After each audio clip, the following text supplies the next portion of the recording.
Following segment is sponsored by Intermountain Healthcare. Help your kids stay heart healthy by creating good habits.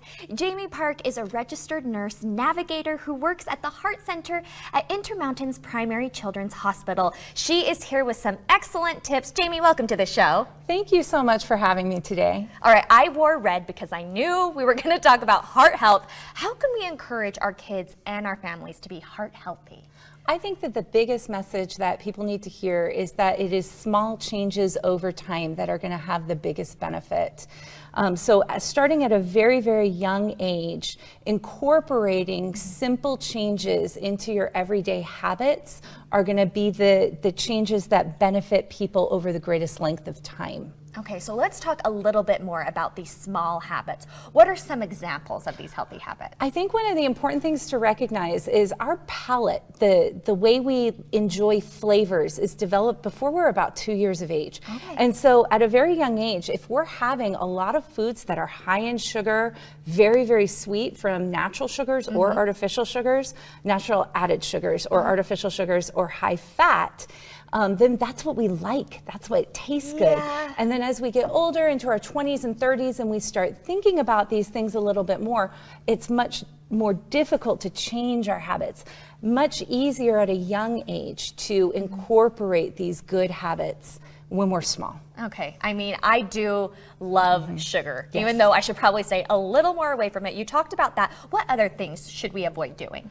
I think that is really kind of the biggest one that we could avoid is avoid our artificially sweetened drinks, our sugary drinks like soda, even be careful of our Powerades and our energy drinks.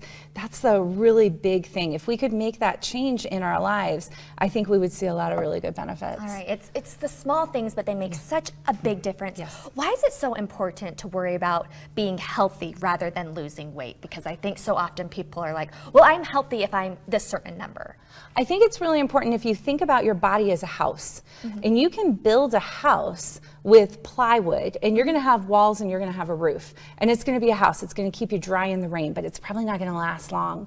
But if you build a house out of brick or out of stone, out of more reliable, durable elements, you're going to more likely to have a stronger house. And so if you think about your body house, if you're building your body house with poor quality